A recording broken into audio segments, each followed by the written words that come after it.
like if you wore a white shirt, I don't know if I'd see you. Okay. But it's all good. And we're live. Hi, I'm Ariel Server in New York, Long Island specifically.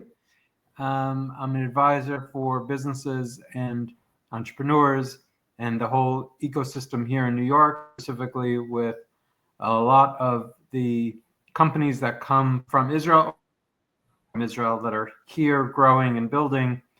And I've met Amit Weitmann over time here physically over LinkedIn and WhatsApp chats.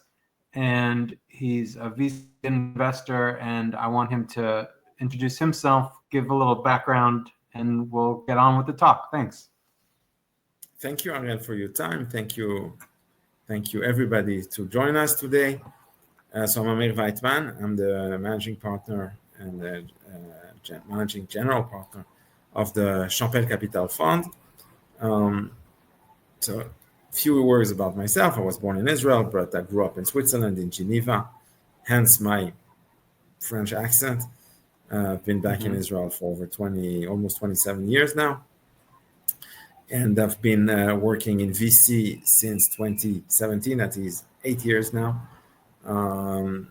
We've raised 2 funds already, made 22 investments, deployed around $50 million. And we're now raising our 3rd fund in the defense space, defense and security and homeland security. It's a great team. My partner is Ariel Benguigui, is a friend of mine, childhood friend. We were together in kindergarten already, in primary school many years ago. And we onboarded. Okay. Yeah, we onboarded our new partner for the defense fund, Gil Island, who was the head of the National Security Council of Israel, one of the top generals of the Israeli army, the IDF. It was a great team, and currently raising the fund. That's where we are. That's amazing. So I just want to make sure I never actually heard out loud, I don't think, Champel Capital, that's the way it's said? Champel Capital, yes. Champel is the name of the neighborhood where I grew up in Geneva. I was about to ask, where does that name come from? So That's interesting. I've read a bit about Geneva. I visited Geneva. It's kind of it's a very unique city, right? Because everyone's so many unique. People are from. Well, many people are from elsewhere. They come there, with a lot of NGO, UN, and everything else going on. So I wonder if that has impacted your career and your in some sort of ingrained, embedded way.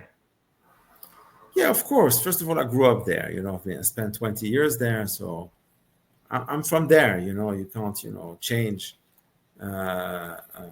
where you grew up, your childhood. It's the formative years are important. I studied also my BA in the so-called Graduate Institute of International Studies next to the UN. And it's, studied international relations. And yes, Geneva is a very international city, and it was a great city to grow up. Where it's going now, it's not as good, but overall still very high standards of living, very international, very, and a very successful Jewish community. For sure. So I know we're going to get into the new fund, but what's been the overall investment philosophy behind Champel? How did it get started? What were you doing kind of right before it, and how did you get into the investment side of things, or the deploying of capital? Right. So as I said, I did my BA in Switzerland, in Geneva, and then I moved to Israel. I did my MA in the Hebrew University, also in international relations, and then I became a portfolio manager in Israel. I've been working in finance since 2004. And that's over 20 years now. I was an investment manager, investment advisor, portfolio manager. And in 2017, my best friends from, as I said, my childhood friends, Ariel Benguigui who did very well. He was managing a hedge fund, had a number of investments in private equity, did very well. So he said that he wanted to set up a VC business in Geneva. And so he called me and he said one day, let's do it together. So I said yes. And so that's how we started. Originally was, mostly his capital. And then we brought in family and friends. The business grew, as I said, altogether 22 investments, significant amounts of money deployed. Great. And how did you make decisions on where to deploy at that point? Well, at the beginning, was it Israel only already at that point? No, at the very beginning, because this was new for me. I mean, I come from, when I started, doing VC, I already had, 13 years of career, or 12, 13 years of career behind me. So, I wasn't a rookie anymore, but doing VC was new to me. So I went, but I had a few friends who were active in the field. So I told them, I need help. And let me invest together with you and kind of teach me, but I was careful. And I have to say, I did not too bad, because out of the first 12 companies where we invested in 2017 and 18, we've had already 4 exits, more to come. So, I guess if we can end up having 6 to 7 exits out of a portfolio of 12 companies, it's not bad at all, especially as some of them are very good and are expected to be very good. So, I'm quite, we're doing well. Hitting 500 is definitely tough. So, but now you're turned to Israel, correct? Mm-hmm. To investing in Israel. So can you talk more about, just a little broadly, about the Israeli ecosystem, the advantages, the talent, what is attractive? What are the sort of key factors to its success that, as you see it, and maybe then we get into challenges and what you see that the ecosystem needs to do to even, do more. Yeah. Well, first of all, Israel is per capita the number one VC ecosystem in the world by a wide gap, relatively, in terms of capital raised. And I think we have the best people in the world. I think that the human capital here is the best, objectively speaking. I could say I'm not objective because I live here, but I think if you look at what has been created here, we, objectively speaking, have the best human capital in the world. By the way, it's not only Israelis in Israel, it's also in Israelis in America. If you look, for instance, in America, half, or even maybe more than half of all unicorns in America are foreign-based. In other words, the founders do not come from America. Yes. And by a very immigrant shot, founders. right? And by the very, very long shot, the nationality that is the most represented among these foreign founders is Israel. By a long shot. By very much. Especially when you think about per capita and population size of the point of origin. Yeah, but the point of origin, if you again look in America specifically, foreign founders, you look at Israel, it's like 10 times more Israelis, right? 10 times, 15 times, 20 times, 50 times more than other countries, and then you have a lot, of even European unicorns who are actually Israeli companies, which for different reasons have been going to Europe. So if you look at what's happening in Israel, plus Israelis abroad, I'm not even talking about Jews, of course, non-Israeli Jews. That's, if you even add that, then I think that probably a third of the global tech is Jewish. But I'm not even talking about that. I'm just talking about Israeli. It's completely outsized. So what do you attribute that to? It's a question. It's human capital, there's got to be something a little more than that. I mean, It's the cultural. It entrepreneurial starts. piece. No, it starts from culture, and it starts from the need to survive and the need to endure. And because uh, Jews have been living historically under very extenuating circumstances, and there's this again, this needs to survive in face of adversity, and you can see it very clearly in Israel. Where we've been constantly attacked, and our mere existence is not a given, as opposed to any other pretty much country in the world. So we have to be the best and we have to innovate all the time. We have to invent, we have to create, because if we don't do it, we're gonna die. So we have no choice but to be the best and the most innovative, and it shows. It shows. When you come from other countries, you can afford to not be that good because nothing's going to happen to you at the end of the day. But we in Israel do not have, fortunately, this privilege. So and there's also no recently natural resources, so it's not like sitting on gold mines. The only resource we have is our intellect. I mean, now we have gas. Okay, it's good, but it's even now it's really at the margin. So what we need is to be productive, to be innovative, and to be able to sell what we have to the world. Because if we can't sell, then we cannot develop. You need to sell to the world, and therefore we have to have products which are scalable globally. And for instance, many years ago, I heard this very interesting insight by saying that if you create a U.S. company, this is going to be a U.S. company going to sell in America.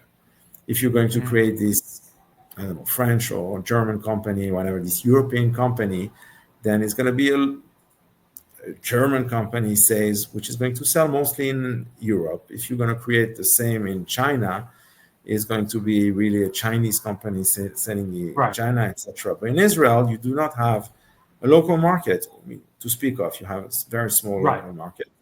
And therefore, you have no choice but to create immediately a company which is looking to sell globally. Because if you don't do this, you're born global. You have no choice, because if you don't do it, you're going to die immediately. So the mindset is different, and I think that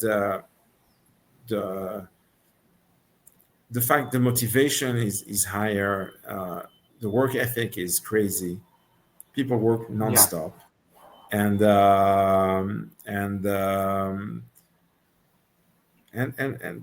the reality makes it incumbent upon us to succeed. So you have all these amazing young people who are essentially fresh out of the army and maybe university, and they create these astounding companies, and it's one after the other, and it's in all kind of cutting edge subjects, fields, and it's working.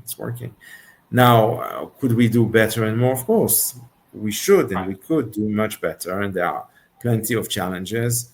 In terms of education, I think probably is the most important. How do we sustain a competitive education, educative system in Israel? How do you integrate the entire Israeli population into this ecosystem, which is not the case now? For instance, the ultra-Orthodox are overwhelmingly not involved in this field. The Arab society is involved a little bit, but very little. You need to increase the participation in the ecosystem. You need to have more entrepreneurs, better entrepreneurs. You need to have, and also from all over in terms of geographically, right? Right, exactly. So of course there are challenges, but I think overall you can see it in the figures which just came out for H1 2025, the first half of the year. I mean, it's almost $10 billion which were raised in Israel over the past half year. I mean, we're almost back at the levels of 2022. And this is in the middle of an existential war where Israel is not getting exactly the best media coverage. And you have all kind of people who don't want to invest in Israel. And investing in Israel has become controversial, which is not good. It's very bad for us. And yet, and yet we're thriving. It's astounding. We're not Yeah, doing well, and that doesn't we're include actually the, growing. I mean, the huge exit of Wiz and some big exits. I mean, do you Yeah. think that companies can, maybe the trend will eventually be to grow all the way and not be acquired? That's Well, going to happen. yes. So first of all, yes. The answer is yes. It's taking a long time. I mean, a few years ago, I thought we were already getting there, and it was premature in hindsight. But the Yeah, fact that Wiz was, I think this is the largest venture-backed acquisition ever, if I'm not mistaken. yeah, I think so. So we're almost, so we are there already to a certain extent. So you're asking, when are we going to have companies which are worth, hundreds of billions of dollars in Israel being traded, maybe also on the Israeli stock market and the Nasdaq? I don't Hmm. know, but I think we're going to get there. It's a question of time. It's a question of time. I think there are Yeah. more and more companies being sold for a good few $1 billion. Having a company which is sold for $1 or $2 billion is, of course, very nice, but it's becoming normal. It's Kind not, of every couple weeks, like Melio last week. yeah, Melio was 3.5 billion, if I'm not mistaken. But Yeah. every couple of weeks, I don't know. But yeah, just a few weeks beforehand, that the same week that Wiz was sold Yeah. for 32 point Insurance. something billion, there was another one which was sold for, I don't know, 2.5 billion. No, nobody even remember. I don't even remember the name of that company. Just to Next say, Insurance, because I work with the insurtech world. So yeah. So right. so then let's talk about, maybe that's why your thesis is going towards the defense. So You're right. looking So now. the thesis for the defense is actually very simple. What's happening is, first of all, the budgets that are going to the defense world have been are going to rise dramatically. Last week, NATO created a rule, which is that every one of its member states should spend 5% of their GDP on defense.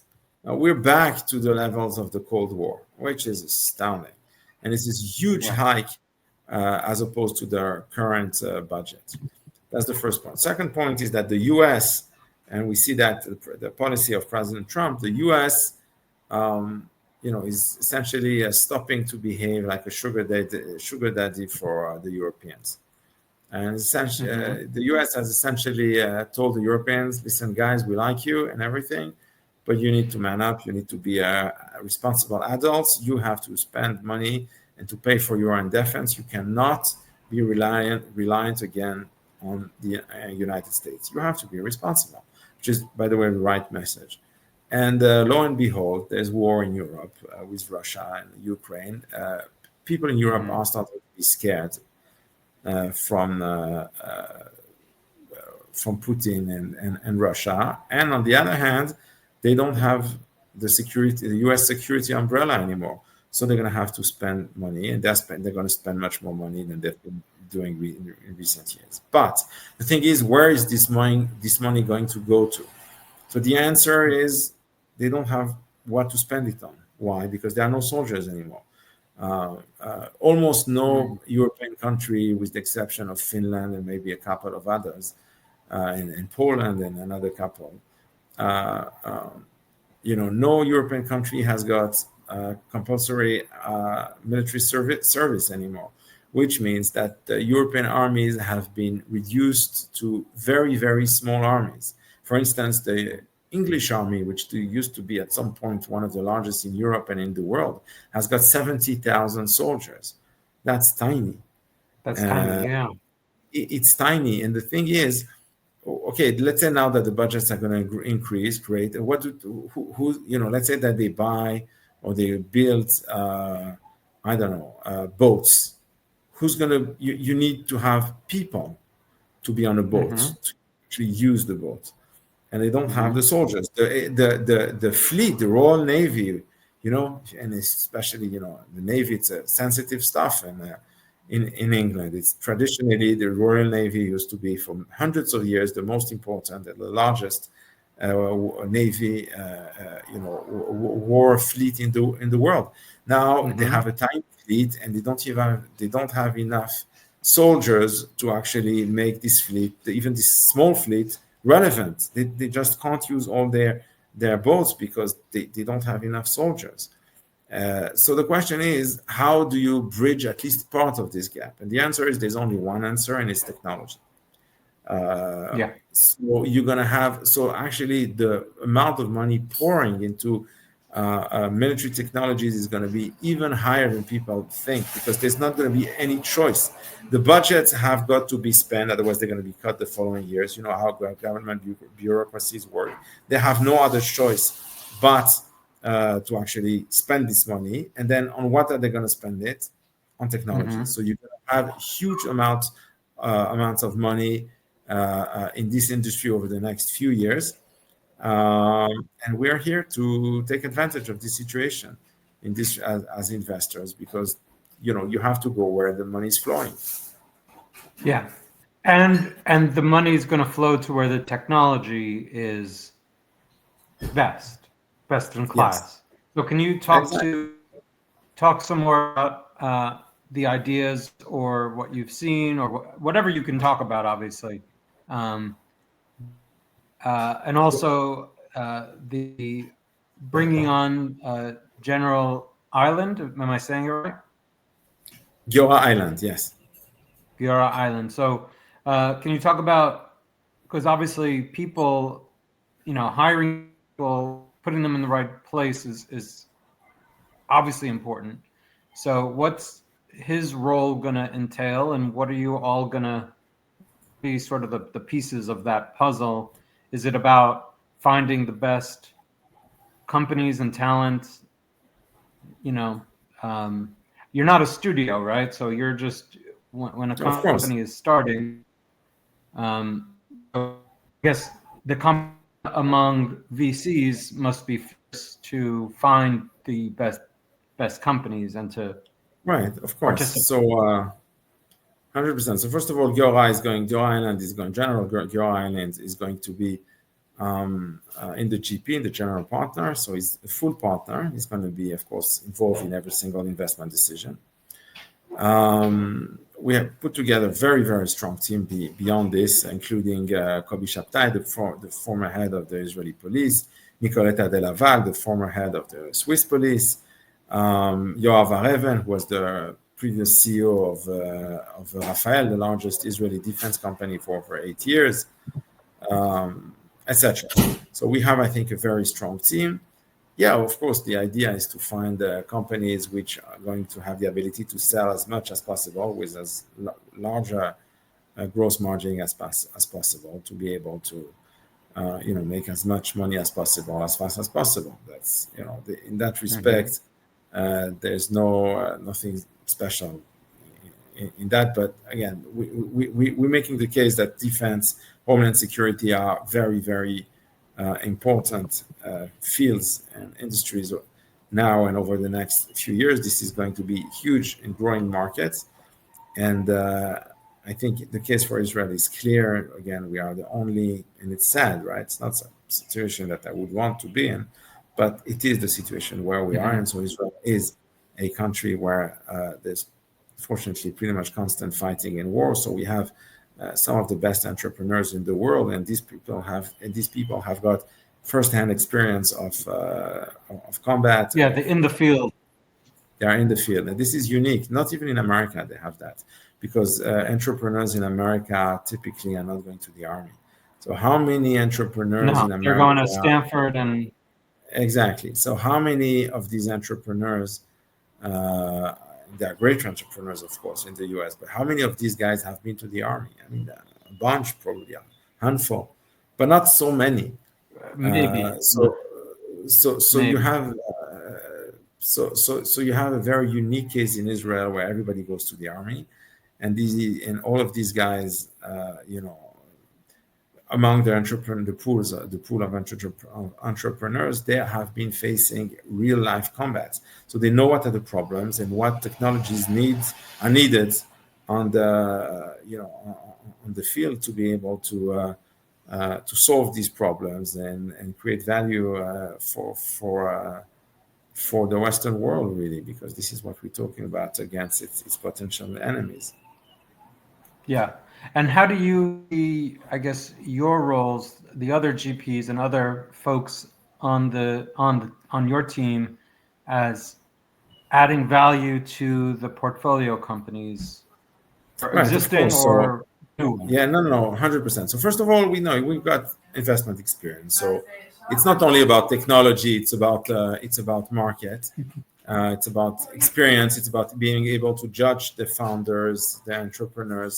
So we have this sort of experience in a way that maybe purely military people do not have. So having an integrated team where you have bunch of different skills, I think is important to be able to answer all the relevant questions and the needs within an investment team, which needs to be pluridisciplinary and bring all kinds, of different, differentiated skill sets. So that's Yeah. and being able. It's also one thing to find a great technology. That does not mean there's going to be a great company, right? These are two Yeah. I different. was about to actually talk about that. Right, of course. So, 'Cause- the ability to transform the technology into a product and then to sell the product. yeah. So we're bringing our own experience and skills. Right. To You need help to be find able that to. fit, I'm sorry. to help find that actual product market fit and to get it really Exactly. going. What are your thoughts on the around having that the found product fit, or the match is, and have you seen that from your successful portfolio companies? Is there anything that sets those apart from maybe the ones that don't work out? What? I'm sorry, because you got cut for a few seconds. So you meant Yeah, what? no. What? So that's how important. How important have you found, based on your existing experience in your funds and elsewhere, the idea of the founder, product and company fit, right? Well, founders are critical. At the end of the day, it's business. It's all about people at this stage, certainly. And I can tell you, I've seen great companies, I mean, great products, great technologies completely fail because founders are not good enough. It's a big problem because the Israelis are great. And if we're talking about challenges, not only the strengths of Israel, but also the weaknesses, you have many, many great people here who know how to create wonderful technologies and amazing products, but they often don't know how to sell it properly, to sell these products properly. Right. And it's an issue. It's an issue. Yeah, that's one of the biggest things when companies come to America. It's finding the right people to enter with. So I want to talk about also the investors into your fund. Who are the right people?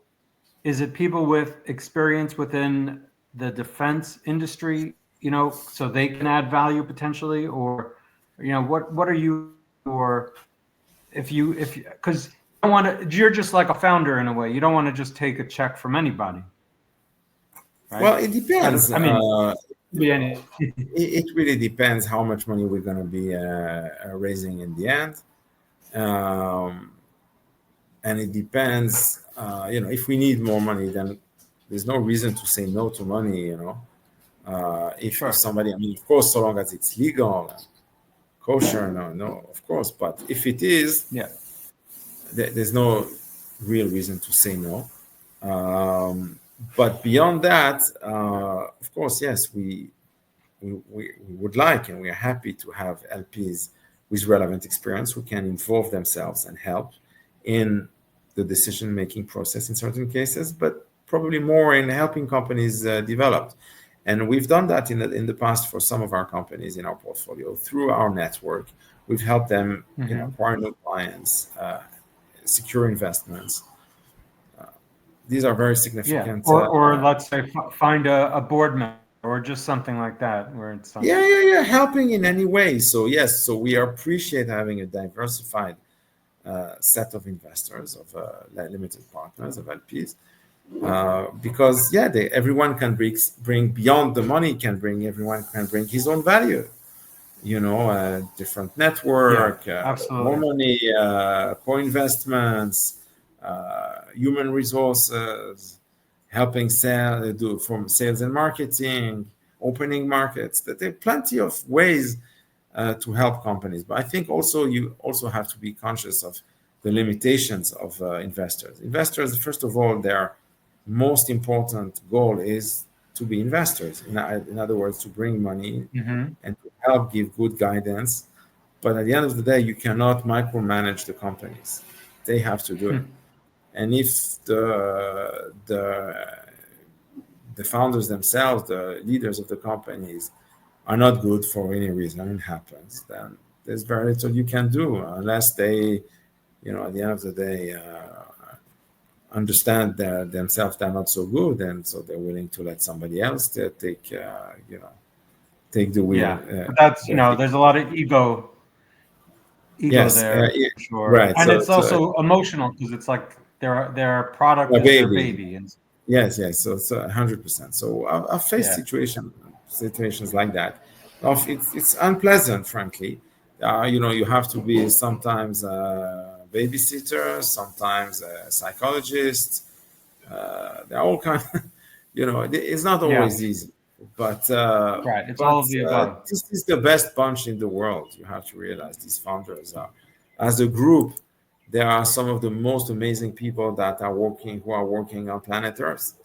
So you have to expect that there's a flip side to this, and that yes, they have an ego, and there are there are issues, yes. But I think overall, I think the industry is doing well. I think the numbers are amazing. At the end of the day, we Hmm. deal with numbers, so I think it's amazing. And yes, we also have headwinds and tailwinds, because some things are good, as I said, but some, yes, there's bad press, and the war is not giving to many people in the world the best image of Israel, because yes, this is war. War is unpleasant.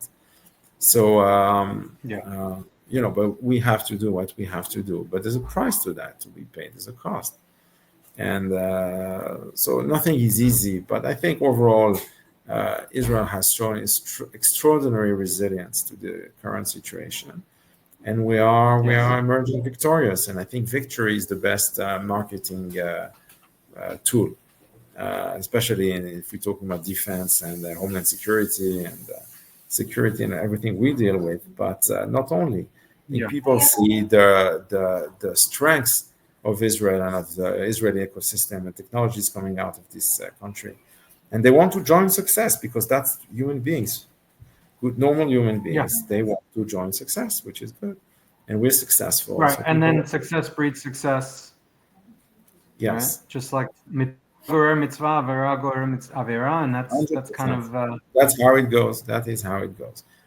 Yes. yeah. So can we just take one step back? I wanted to get your experiences on, I guess, personally with your firm, portfolio companies around October 7th, and sort of, can you just take us through like what happened there for you guys in those times? I'm sorry again, Ariel. Can you just repeat? You So got I just wanted you to speak on as experience, if you will, and what happened with your portfolio companies. And I'm sure a lot of the folks got called up to reserve duty. How because that's where we all saw like a lot of resilience, and I right. think So that right. So some of our companies, yes, they're also they're paying price because they're part of the country, and many of the people working at these companies are soldiers, reserve soldiers, and in case of war, like we've been dealing with for almost 2 years now, they're called to duty. So we've had companies uh, where some employees, or many employees, have had to spend time uh, fighting, and in some cases, it's significant employees, and there's a cost coming with that. But then on the other hand, because the world does not wait for us, Yeah. we have to move faster and faster, and then people are becoming more and more resilient, and they find solutions to problems which 2 years ago they would not have found a solution. But necessity forces you to find solutions to problems, and again, the results speak for themselves. I mean, Wiz is the most extraordinary example, but it's not only Wiz. I can tell you, for instance, some of our companies are doing incredibly well. And I don't even, Yeah. when part of the company is actually on the battlefield, and you ask yourself, how do they do it? And I'm not sure I always have an answer, but numbers don't lie, and they're doing it, and they're becoming more efficient, leaner, more capital efficient, and there are also companies which can't, which don't, which fail, and maybe some fail, although they have good products and good technologies, but it's not working for different reasons. It's also happening. It's not only all sweet and Yeah. hearty and nice and That's fluffy. yeah. There are It's all real part of the yeah. It's just all part of the overall equation. So right. how can we support your work, the folks that are listening, watching, and also the broader ecosystem, and kind of Well, so I think, chip in, if not with money, but with some other form of well, first of all, with money, invest. I mean, if you have money to invest in Israeli companies, in Israeli VC funds, which are uh, the mhm. gatekeepers to the ecosystem, then do so. We need it. Uh, do so. It's a good thing. Hopefully, you're gonna make a lot of money, but it's a good thing to Mhm. invest because we're creating jobs, and we are creating the most amazing technologies in the world, the most amazing products in the world. I think it's worthy to be supported, especially in these times. But so this is the most important. But get the word out. Get the word out. This everybody can do, even if you don't have money to invest. Yeah. Uh, and tell the world about the amazing successes that are coming out of Israel. I think this is something anyone and anybody can do. But it's true. We Yeah. really have amazing people, amazing companies, amazing successes, amazing technologies, amazing products.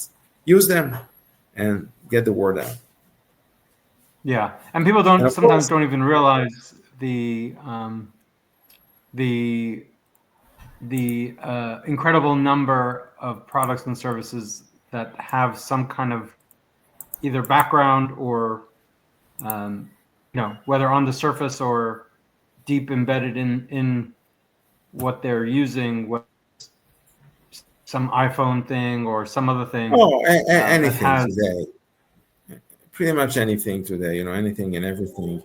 It is not, it really is inconceivable to boycott Israel, all this BS, about people doing it. I say to them, yeah, please do, yeah, but just do it seriously, because you're not going to be able to use anything. You're not going to have a phone. You're not anything. going to have a computer. You're not going to be able to use the internet. You're not going to be. You're back to your cave. Fine, go back to your And cave, but also, just do it. you won't even be able to drive eventually, right? So, No, nothing. So just go um, back. If people want to, don't want to use any products, just go back to your cave. It's fine. I respect. I respect consistency. the right of consumers to make their own choices. If you don't want to buy products from Israel and services, that's fine. Just do it properly. Do it really. Be serious about it. Do boycott us, but really to the end. Go through. Yep. Yeah. So, or take the other side of the trade and just everyone can win, and that's it. Like that's Yeah, the future. that's the real stuff. The real stuff is that we understand that this is really making the whole of mankind advance and progress. And it's a cooperative work of mankind, really, because it's not only Israel, of course, it's entrepreneurs from Israel, but it's really global capital, and it's clients everywhere, and it's service providers. It's a whole value chain, and we have to support each other, the whole world, really. And I think that's, at the end of the day, this is also promoting peace and good relationships between people everywhere. And this is what we really want. We're not looking for fights. We're not looking for problems. We just want everybody to live happily and peacefully with each other, and doing profitable business together and succeeding together. Because at the end of the day, that's what we want for everybody. We want everybody to be successful and happy. Amen. I think that's a great place to kind of leave it. But can you tell us where else to find you and your firm and Right. So your Champel website? Capital, Amit Weitmann, you can look at us pretty much everywhere. But you can Yeah. look at me up on LinkedIn, send me a message, um, or you can Google us, look at our internet site, champelcapital.com, and there's my email there. You can send me an email. Very easy to find my phone number. Very, very available on all platforms. Please Yeah. come. It's actually amazing how accessible a lot of Israeli entrepreneurs, investors. It's just a very tight knit, well connected community, and anyone can kind of WhatsApp anyone. So Yeah, yeah. That's the good side of Israelis. It's sometimes they're rough. They don't have all the politeness kind of things, which can be annoying sometimes. But on the other hand, they are mhm. brutally open, I would say, but in a good way also. Very Yeah, well, I accessible. would say also looking to help. I think Right, looking to so. help and open to new ideas. And if you want to talk to somebody, it's generally not very complicated. You just you get the number, you send him a mail, send him a WhatsApp, and if the guy is interested, he's going to just come back to you most of the time. Yeah, yeah, straight to the point. Yep. So good to have you on, Amir. We Thank look you for your forward time, to Ariel. some Thank you for updates. everybody. Yeah, we look forward to some updates. And I shared the article about the general that's joining the team. And if you have any other updates or any other information, please put it in the comments here. If you have any other questions, just reach out to us or ask them in the comments after the fact or after you hear this, because it's recorded and it stays. So I'm glad there were a lot of takeaways, a lot of thought-provoking information here, and great. So really appreciate your time, Amir, and all the best with everything. Thank you, Ariel, for your time and for everything. Of course. Take care. Bye. Bye bye.